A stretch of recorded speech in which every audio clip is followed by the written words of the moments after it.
Fungua Biblia yako katika kitabu cha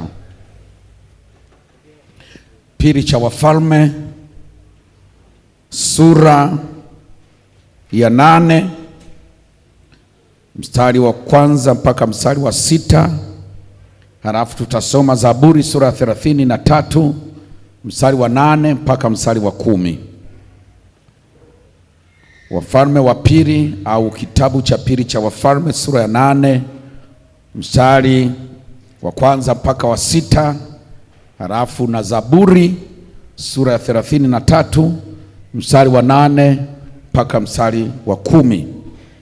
Biblia inasema, basi Elisha alikuwa amemwambia yule mwanamke ambaye alimfufulia mwanawe, akasema, ondoka ukaende wewe na jamaa yako ukae hali ya ugeni utakakoweza kukaa, kwa sababu Bwana ameita njaa nayo itakuja juu ya nchi hii muda wa miaka 7. Akaondoka yule mwanamke akafanya kama alivyosema mtu wa Mungu, akaenda yeye na jamaa yake akakaa katika nchi ya Wafilisti miaka 7. Ikawa miaka 7 ilipoisha, yule mwanamke akarudi kutoka nchi ya Wafilisti, akatokea amlilie mfalme kwa ajili ya nyumba yake na shamba lake. Basi mfalme alikuwa akizungumza na Gehazi mtumishi wa mtu wa Mungu akinena, uniambie na kusihi mambo makuu yote aliyoyafanya Elisha. Ikawa alipokuwa katika kumwambia mfalme jinsi alivyomfufua mtu aliyekufa, tazama, huyo mwanamke aliyemfufulia mwanawe alimlilia mfalme kwa ajili ya nyumba yake na shamba lake. Gehazi akasema, Bwana wangu mfalme, huyu ndiye mwanamke na huyu ndiye mwanawe ambaye Elisha alimfufua. Na mfalme alipomuuliza yule mwanamke, yeye akamweleza. Basi mfalme akamtolea akida, akasema, mrudishie yote aliyokuwa nayo na mapato yote ya shamba lake tangu siku aliposafiri hata leo. Bwana wetu Yesu asifiwe. Zaburi sura ya 33 mstari wa 8 mpaka ule wa 10.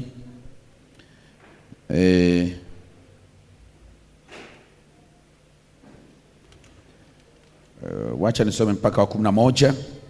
Nchi yote na imwogope Bwana, wote wakao duniani na wamche. Maana yeye alisema ikawa, na yeye aliamuru ikasimama.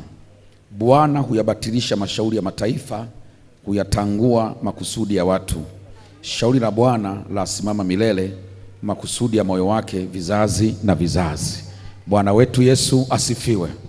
Jambo nataka kusema mimi nimelipa kichwa kinachosema maagizo ya Mungu kwa ajili ya kukurudishia yaliyo yako.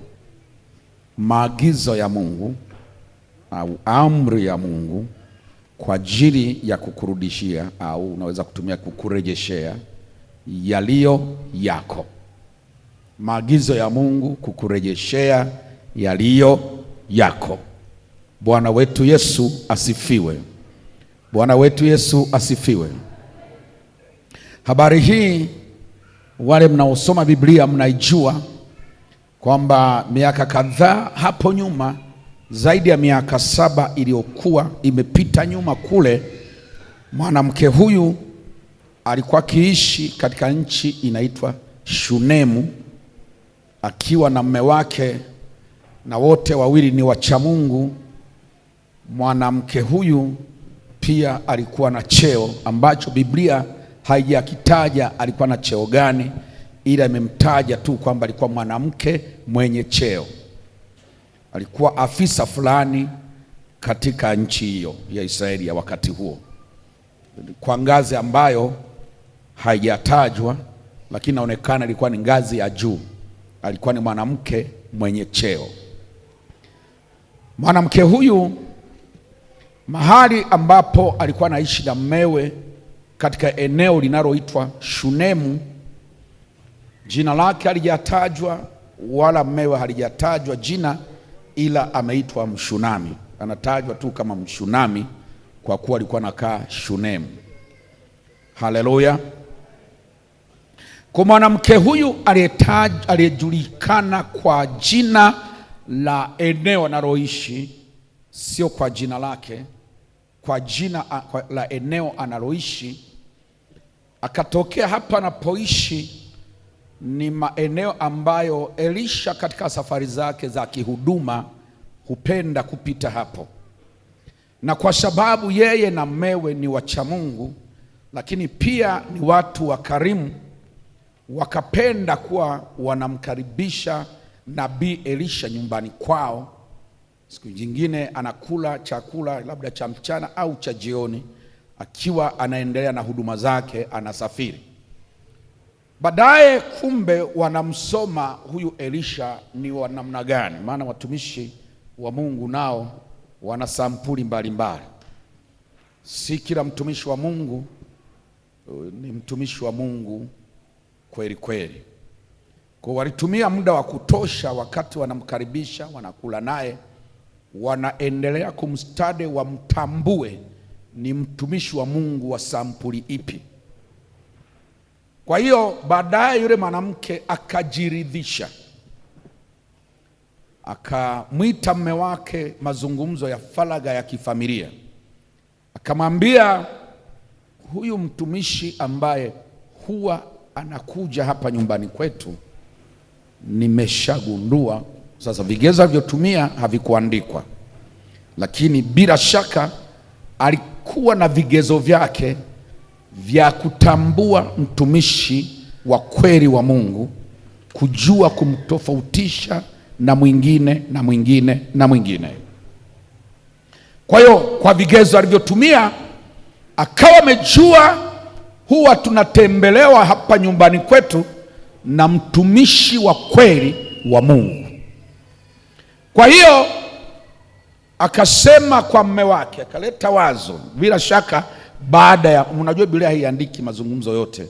Biblia inasema yangeandikwa yote hata dunia isingetosha kwa vitabu. Kwa sio kwamba yote yanaandikwa. Hawezi kuwa mtu anafuruza kuongea na mwenzake hajibu, alafu mambo yanafanyika tu. Lazima kuna mwafaka ulifikiwa, na ulifikiwa kwa sababu hata mume aliongea. Ingawa ukisoma Biblia hukuti mume aliongea nini, lakini aliongea. Bwana Yesu asifiwe. Kwa bila shaka mume naye akawa naye amesema, labda nimeshagundua hilo unalosema mke wangu, hata mimi nimeshaliona, huyu ni mtumishi wa kweli. Haleluya.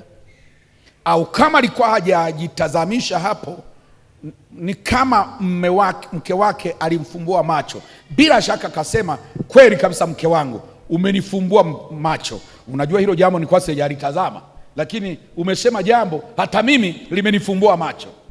Haleluya. Kwa namna fulani majibu yale yakawafanya wakawa katika mtazamo unaofanana wote wawili kuhusiana na Elisha. Walipopata mtazamo wa pamoja unaofanana kuhusu Elisha kwamba ni mtumishi wa kweli wa Mungu, wakasema tuongeze chumba kwa ajili yake. Na mimi nachotaka kusema ni kwamba kuna vitu vinafanyika na baadaye hata ungeibiwa vinarejea vilivyoibiwa. Hata ungeshuka unarejeshwa juu tena. Hata ungekataliwa kibali kinarejea tena, waliokukataa na kutafuta tena. Haleluya, haleluya. Hata ungedhulumiwa, waliokudhulumu baadaye wanakuja kupigia magoti, maana umeshatajirika kuwazidi. Waliokuchukia baadaye wanaona aibu mwenyewe, walichukia asiyechukilika. Si kama nimesema Kiswahili au nimeboresha Kihangaza. Bwana Yesu asifiwe sana. Haleluya, haleluya. Kwa hiyo kuna wakati ambapo unaishi maisha, rekodi za maisha yako zinakutambulisha kwa Mungu, na unalazimika Mungu akurudishe na kukurudishia vilivyokuwa vyako, na kukurudisha palipokuwa mahali pako, na kukurejesha kwenye utukufu ulioustahili.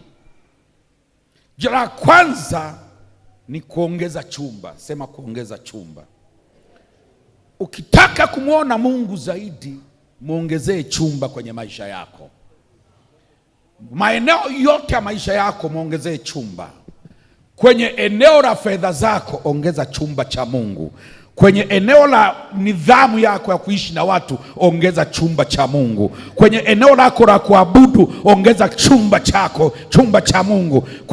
Kwenye mafanikio uliofanikiwa, yakiwa kielimu au ya madaraka, umeitwa sasa ni waziri, mbunge, ongeza ndani ya ubunge wako chumba cha Mungu. Una ndoa, ndani ya ndoa yako weka chumba cha Mungu. Una huduma, ndani ya huduma yako ongeza chumba cha Mungu. Kwa kadri Mungu unavyomwongezea chumba, inakupa Mungu kumwona zaidi. Unataka kuona Mungu zaidi, mwongezee chumba zaidi. Unamfinyia chumba, unamwona kidogo. Unampanulia chumba, unamwona zaidi. Unamwona kidogo kwa sababu hata wewe unajua chumba kwenye fedha ulichompa hakitoshi wewe umiliki fedha. Chumba ulichompa kwenye kuheshimu watu hakitoshi wewe uheshimiwe. Chumba ulichompa Mungu kwenye mafanikio hakitoshi ufanikiwe. Chumba ulichompa Mungu kwenye maadili hakitoshi wewe uwe kielelezo mbele za watu. Chumba gani umempa Mungu? Wakasema huyu mgeni tumegundua ni mtumishi wa Mungu, tunataka tumfaidi zaidi. Ili tumfaidi, labda masaa mawili aliyokaa kwao na kuna chakula, walitoka wamefaidi vikubwa. Siku nyingine akapita tena, wakampa chakula cha jioni, akaongea akaachilia maombi, wakaona amefaidi vikubwa. Huyu jamaa huyu, ukitaka kumfaidi zaidi, mjengee chumba ili muwe mnakaa naye muda mrefu. Haleluya, haleluya. Muwe mnakaa naye muda mrefu. Ndio siri ya kumwona Mungu zaidi. Ukitaka kumwona Mungu zaidi kwenye eneo lolote kwenye maisha yako, ongeza chumba cha Mungu kwenye hilo eneo. Kuna watu wana maeneo ya maisha yao hawana chumba cha Mungu. Kuna watu kwenye fedha zao hakuna chumba cha Mungu. Kuna watu kwenye huduma zao hawana chumba cha Mungu. Utanishangaa sasa, ni huduma halafu inakosaje chumba cha Mungu? Inakosa chumba cha Mungu kwa sababu unaweza kuhudumu kwa jina lako, kwa manufaa yako, kwa heshima yako, kwa matakao yako, kwa kujitangaza wewe, kwa maonyesho yako na mambo mengi. Haleluya, haleluya. Ukahudumu, lakini Mungu akiangalia haoni kama ana chumba kwenye huyo huduma. Haoni ana chumba chake hata kidogo. Jina la Yesu libarikiwe. Kuna watu kwenye ndoa zao hawana chumba cha Mungu. Mungu hana chumba. Kila siku wanaongea ya kwao peke yao. Wanaongea na ya kwao tu. Hawana mahali wanasema Mungu wetu ndani ya hii familia atukuzweje. Sisi kwa familia, ufalme wa Mungu upate nini kwa kitendo cha kutubariki sisi kwa familia. Hawana hilo. Hawana chumba cha Mungu. Hawana. Haleluya. Na kwa kadri Mungu anavyokosa chumba, ndivyo Mungu anavyokosa kuonekana. Na kwa kadri Mungu anavyopata chumba, ndivyo anavyoongezeka kuonekana kwa mtu. Haleluya. Kwa akasema huyu mtu ni mtu wa Mungu. Ili tumfaidi zaidi, tumongezee chumba, tuweke chumba cha kwake. Wakamjengea chumba. Sasa Elisha hapiti na kuaga. Elisha anafanya mapumziko siku, akipanga mapumziko, retreat.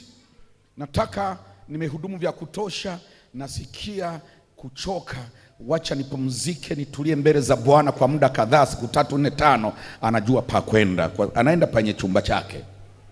Haleluya. Chumba kizuri, kina kitanda kizuri, miongoni mwa vitanda bora vya enzi hizo. Kina godoro zuri, miongoni mwa magodoro bora ya enzi hizo. Kina fanicha nzuri, kiti bora, miongoni mwa viti bora vya enzi hizo. Kina meza miongoni mwa meza bora za enzi hizo. Ni mahali ambapo hata yeye akiwepo anaona raha ya kuwepo. Anaona kupumzika kweli anapokuwa yuko hapo. Sasa mahali ukienda unaona raha ya kuwa hapo, unaacha kupanga safari za mara kwa mara hapo. Kama hunielewa, ulize wamama ambao waume zao walishanaswa na mchepuko, inakuwaje? Yaani wale wanaume michepuko wanachofanyaga, wana study mama huyu kule nyumbani anafanyaje, halafu anasema ili nipate huyu bwana nafanya kinachozidi anachofanya. Kwa hiyo kuna namna mwanamume bila kujielewa anaulizwa maswali, kumbe anaeleza mambo ya nyumbani kwake, hajui kwamba nasomwa. Wanaume tupo, bahati nzuri ni hamchepuki. Haleluya, haleluya, haleluya, haleluya.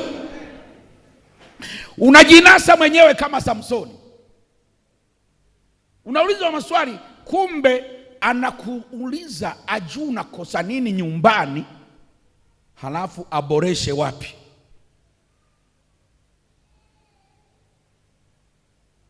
Na wanaume hawanaga nguvu, wana sauti tu nene, lakini nguvu hamna. Haleluya. Anaweza kavutwa na mwanamke kwa kamba, anafuata, hana uwezo wa kujitetea na kwenda pamoja, maadamu ampatie kwenye yale maeneo. Haleluya. Anajua anapikiwaje, anaservisiwaje, anaambiwa maneno ya namna gani, anabembelezwaje. Akishampata, jamani, mwanaume unaona natoka kidogo kuangalia kombe la dunia, kumbe ameenda.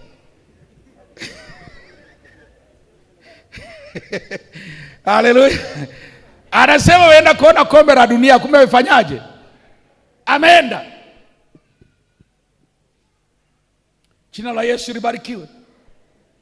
Anakuambia rafiki zangu fulani, tuna jambo fulani na mazungumzo na rafiki zangu, kumbe ameenda.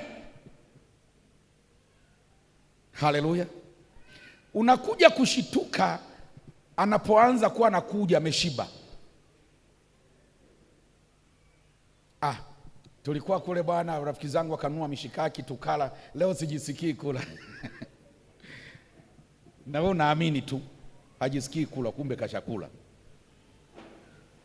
Mtu amesoma namna anavyopika huyu ugali, amegundua dosari fulani, anaboresha ugali wa pale, unakuwa na kitu kimeongezeka ambacho wa huku kwa anapenda kula ule. Haleluya. Samaki ni yule yule, anapikwa namna ambayo huyu ana ladha kuliko huyu, kwa analiwa wa huku. Wa mama oye. Jamani wa mama tulioko kwenye ndoa. na wapa sema wanaita wale vijana wanasema madini. Na wapa madini. Bwana Yesu asifiwe sana. Haleluya, haleluya. Kwa hiyo kukawa na vitu ambavyo yeye mwenyewe anapenda kwenda mara kwa mara, kwa sababu vitu vinamfanya aone raha ya kuwa hapo vipo. Haleluya, haleluya, haleluya, haleluya. Wangapi wanamtaka Mungu? Wangapi wanataka uwepo wa Mungu? Wangapi wanataka kudumu na uwepo wa Mungu? Wangapi wanataka kibali cha Mungu? Wangapi wanataka kupendelewa na Mungu? Wangapi wanataka Mungu wakiita Mungu aitike? Wangapi wanataka Mungu aseme niko karibu mwanangu? Haleluya, haleluya. Mfanye aone raha ya kuwa pamoja na wewe. Mungu akisema nitakuwa pamoja na wewe, usifikiri atakuwa pamoja na wewe leo umenuna, leo umekasirika, kesho umezira, kesho umekuaje, halafu Mungu anafurahi kukaa na mtu wa namna hiyo. Lakini kila siku una saa 2 za maombi na neno la Mungu. Kila siku ukinapika chakula chako unatu nyimbo, wewe ni Bwana, wewe ni, yani Mungu lazima awe nakuwa hapo tu. Haleluya, haleluya.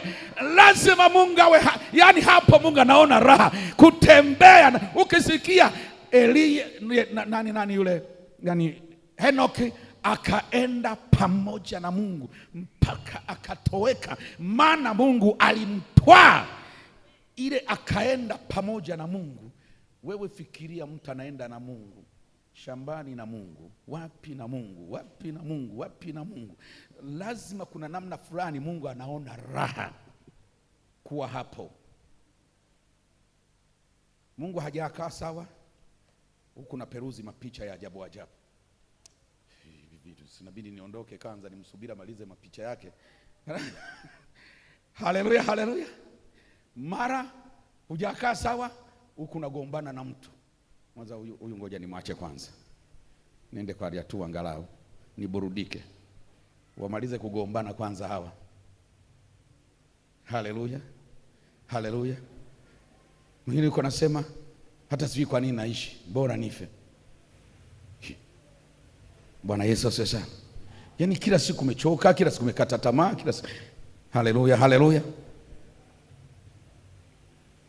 Mungu anataka chumba. Mungu anataka chumba. Nasema tena, Mungu anataka chumba. Mungu anataka chumba. Amua tarehe ya leo kumjengea chumba zaidi. Amua tarehe ya leo kupanua chumba cha Mungu kwenye maeneo mbalimbali ya maisha yako. Panua chumba kwa jina la Yesu. Panua chumba kwa jina la Yesu. Ongeza chumba. Ibada zako ongeza chumba. Matoleo yako ongeza chumba. Upendo wako kwa Mungu ongeza chumba. Shuhuda zako ongeza chumba. Moyo wako, unyenyekevu wako ongeza chumba. Ongeza chumba maeneo yote ya maisha yako. Mungu atakaa na wewe. Ongeza chumba. Haleluya. Baada ya kuongeza chumba, mtu wa Mungu anakaa hapo, akagundua kuna jambo limepungua. Akamuuliza Gehazi, mwite Mshunami aje hapo. Mshunami akaja akamwambia, tukuombe nini? Anasema hamna cha kuniombea. Mimi kwa mkuu wa majeshi naenda mwenyewe, kwa mfalme naenda mwenyewe, maana ni mwenye cheo. Si unajua ni mwenye cheo. Kwa mkuu wa majeshi naenda mwenyewe, kwa mfalme naenda mwenyewe, najisemea mwenyewe. Mnaniombea kipi? Gehazi akasema huyu hana mtoto. Sio kwamba Elisha alikuwa hajui. Alitumia kanuni ya kiroho ya kimungu. Kanuni ya kimungu inasema hampati kwa sababu hamuombi. Kwa ilikuwa ni lazima kanuni ya mwenye hitaji kuomba mwenyewe ilikuwa lazima itumike. Haleluya. Sio kwamba Mungu hajui tunayohitaji, lakini anataka tuombe, si kwa sababu alikuwa hajui tunahitaji. Anataka tuombe kwa sababu ndio kanuni anayoitumia kutenda makuu. Wangapi wamenielewa nilichosema? Narudia tena, Mungu anaweza kutenda makuu. Lakini kwa nini wanaoomba zaidi wanakutana na matendo makuu ya Mungu zaidi kuliko wasioomba? Jamani, kuna watu wanakubaliana na mimi kwenye jambo hilo? Haleluya. Kwa nini wanaoomba zaidi, wanaomwomba Mungu zaidi, wanakutana na matendo makuu ya Mungu zaidi kuwazidi wasioomba? Ni kwa sababu ni kanuni. Hampati kwa sababu hamwombi. Niambie jirani yako, ongeza kuomba. Mwambie hata kwenye maombi ongeza chumba. Umemwambia kweli? Mbona sijaona kama unamwambia? Mwambie hata kwenye maombi ongeza chumba.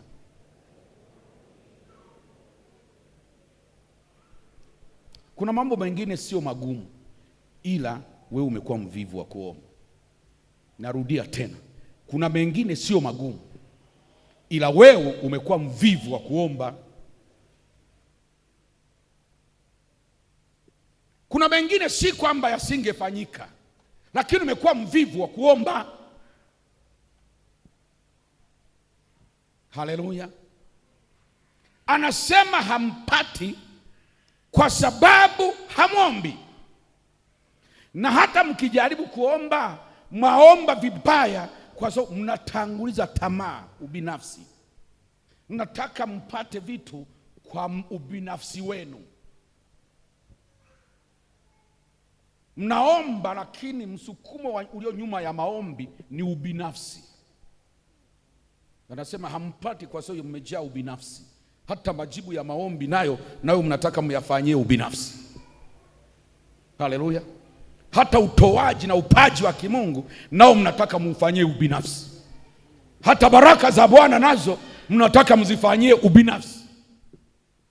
Hata mafuta Roho Mtakatifu yakiongezeka juu yenu na mnataka nayo myafanyie ubinafsi. Maomba hampati kwa sababu mnaomba vibaya, mnaomba na ubinafsi mkubwa. Haleluya, haleluya. Haleluya, haleluya. Kwa akasema, sema mwenyewe una shida gani? Tukuombee nini kwa Bwana?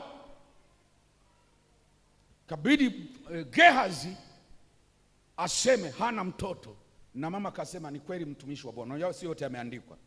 Bila shaka mama akasema nilikuwa nimeona hilo halitawezekana, nishalikatia tamaa, lakini ni kweli sina mtoto. Haleluya. Wacha nitangaze leo, wale waliokuwa na mambo waliyakatia tamaa, tegemea kupokea kwa Bwana katika jina la Yesu. Unajua kuna mambo ulishaacha kuomba si kwa sababu huyahitaji. Uliacha kuomba kwa sababu akili imeshakwambia hili halitawezekana. Wangapi wananielewa? Mtu mmoja aliambiwa kesho langoni pa Samaria unga mzuri utauzwa kwa shekeli. Haleluya. Akasema hata madirisha ya mbinguni yangefunguliwa, hilo jambo halingewezekana. Sasa mtu kama huyu utamwambia omba chakula kije? Hawezi kuomba kwa sababu alishakubali hili haiwezekani. Kwa ukimwambia hebu tuombe chakula tupate, huyo hataomba. Kwa kuna watu hawaombi kwa sababu kuna maeneo walishafika wakakata tamaa, wakajiambia hili haliwezekani. Haleluya. Nazungumza na watu wa namna hiyo leo. Waliosema haiwezekani, anza tena kuomba leo. Muujiza wako uko jirani katika jina la Yesu. Waliojitangazia haiwezekani, rudi kwenye magoti tena. Jambo hilo linawezekana katika jina la Yesu. Jambo hilo litatokea, litatendeka katika jina la Yesu. Rudi kwenye magoti, rudi kwenye kuomba. Usikubali kukata tamaa. Ukishakata tamaa huwezi kuomba. Haleluya. Kwa yule mama kwake hilo alishaliondoa miongoni mwa mambo ya kuombea. Ndio maana nisema hamna la kuniombea. Mimi kama ni mahitaji yangu, nahitaji nafasi, nahitaji kiwanja, nahitaji nini, nikienda kwa mfalme naongea tu. Sasa mnaniombea nini? Nikienda kwa jemadari nasema ninachotaka nafanyiwa, maana na mimi ni miongoni mwa wakubwa ndani ya nchi. Haleluya. Wakataja jambo ambalo kwalo alishalifuta kuwa miongoni mwa mambo ya kuombea. Haleluya. Na mimi na ujumbe kwa wale ambao walishaondoa baadhi ya vipengele katika mambo ya kuombea. Virudishe hivyo vipengele leo. Utatoa ushuhuda kwa jina la Yesu. Rudisha hivyo vipengele vilivyokuwa umefuta. Utatoa ushuhuda muda si mrefu katika jina la Yesu. Utatoa ushuhuda katika jina la Yesu. Haleluya, haleluya. Haleluya, haleluya. Haleluya, haleluya.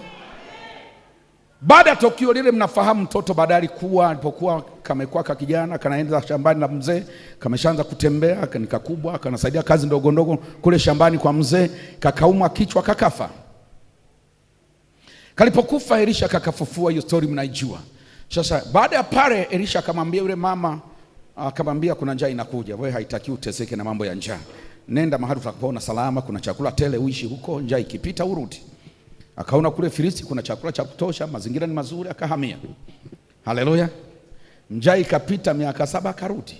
Watu walishajimilikisha nyumba, watu walishajimilikisha mashamba. Haleluya.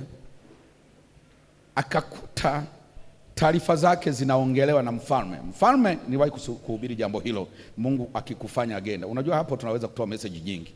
Nakumbuka maandiko haya nilisoma Jumapili moja zamani, sikumbuki ni mwaka gani. Nadhani mwaka juzi au mwaka jana. Nikasema Mungu anapokufanya kuwa agenda yake.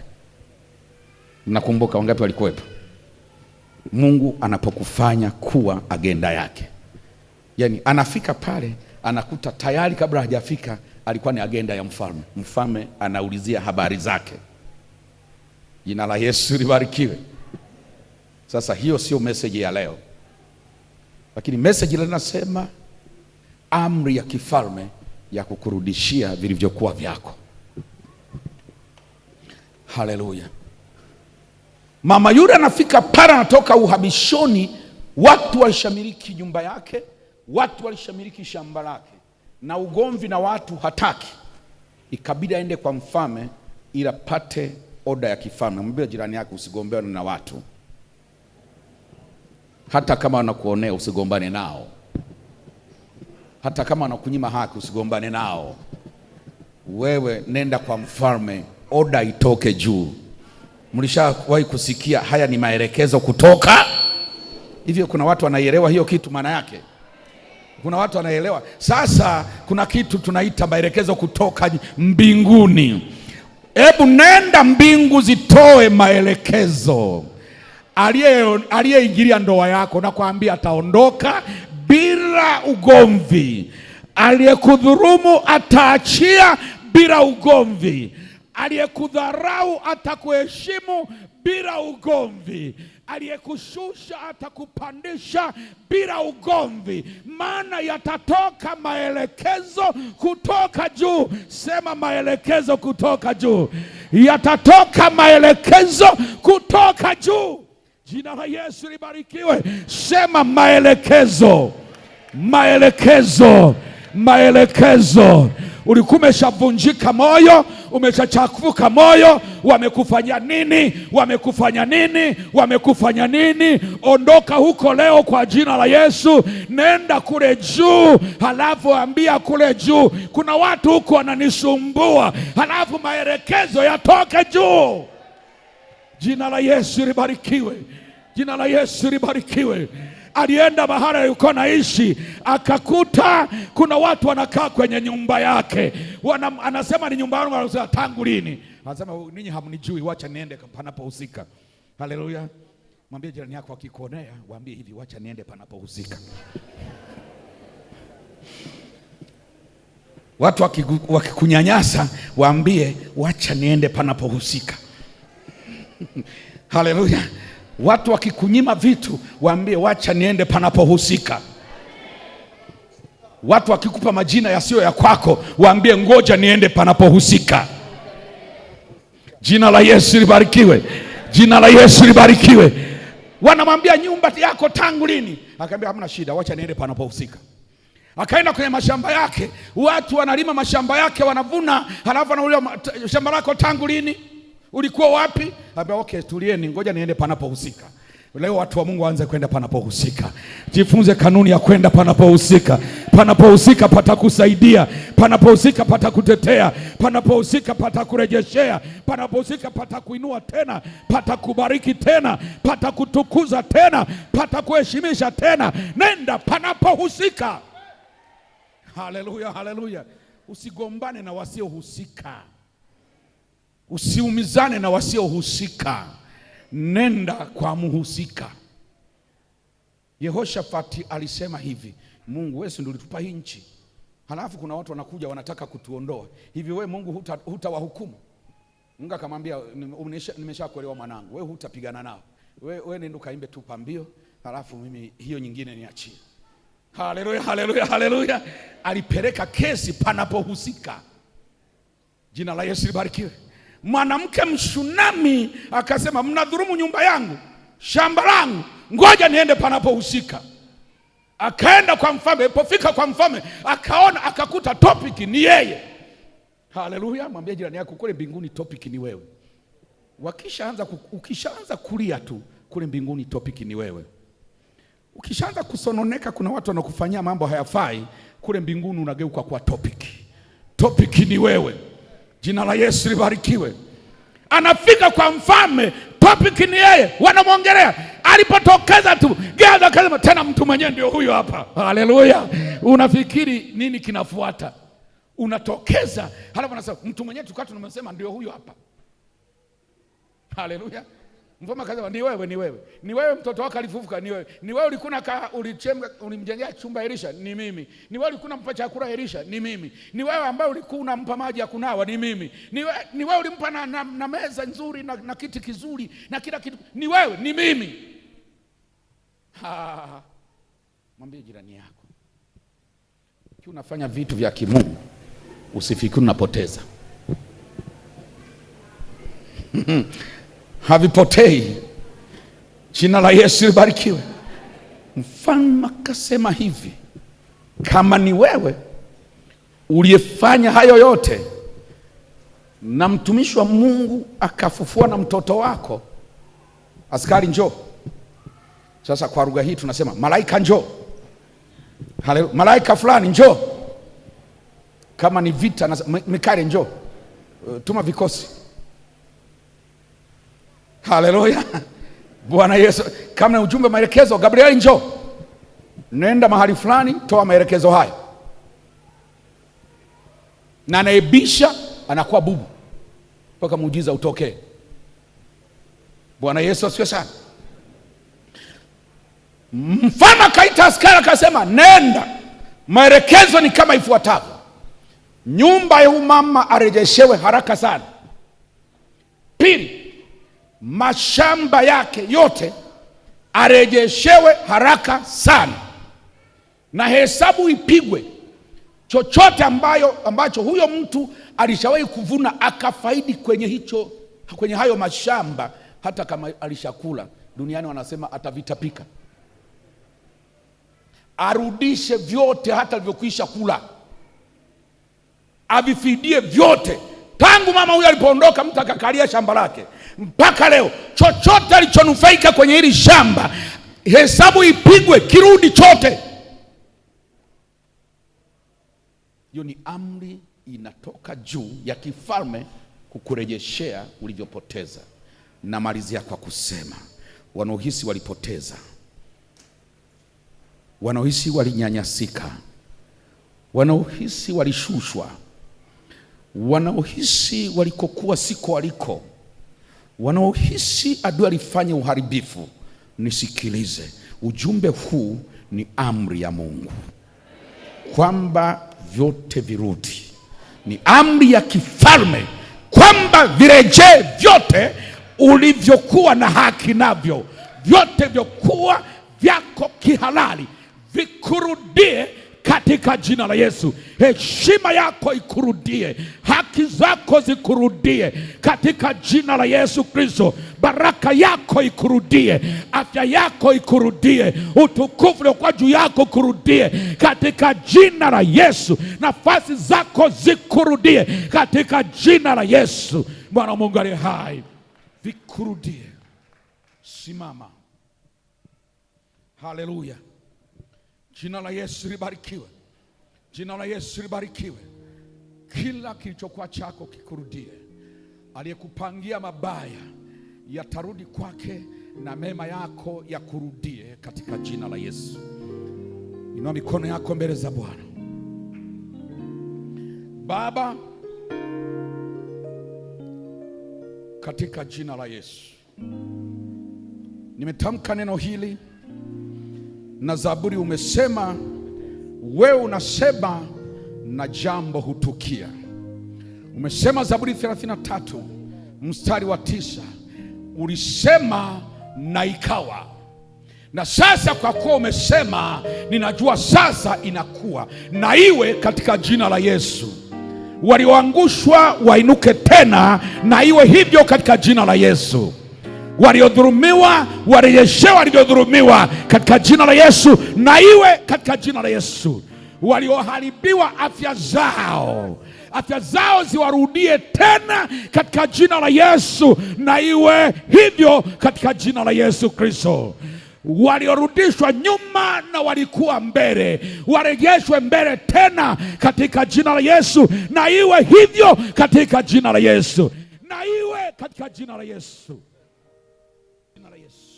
Miguu hii na iwe mizima tena katika jina la Yesu Kristo. Uharibifu uliokuwa umefanywa ndani ya miguu hii uondoke, uzima miguu hii urejee tena, na iwe katika jina la Yesu Kristo Mungu aliye hai. Waliomfanya kwamba ni chombo, ni mtu wa kurogwa na kurogeka muda wote, hatarogeka tena. Ni amri na maelekezo kutoka juu, na iwe katika jina la Yesu wa Nazareti Mungu aliye hai. Wewe ni mzima kutokea leo, na uko mbali na kulogwa tena, bali kwa nasema utakuwa mbali na kuonewa, maana hutaogopa, na mbali na hofu, maana haitakukaribia. Tazama, hatakusanyana, lakini si kwa shauri la Bwana. Wote watakaokusanyana juu yako wataanguka kwa ajili yako, na iwe katika jina la Yesu Kristo, na iwe katika jina la Yesu, na iwe katika jina la Yesu, na iwe katika jina la Yesu. Fungua Zaburi 33. Yeye aliamuru ikasimama, na leo ameamuru, shauri la Bwana limesimama. Bwana huyabatilisha mashauri ya mataifa. Na leo mashauri yote ya wanadamu, ya shetani, ya mapepo, ya mazingira, ya wanaonichukia, ninatangaza kwamba yamebatilika. Sema yamebatilika. Mipango mibaya imebatilika. Makusudi mabaya yamebatilika. Uharibifu uliopangwa umebatilika katika jina la Yesu, katika jina la Yesu.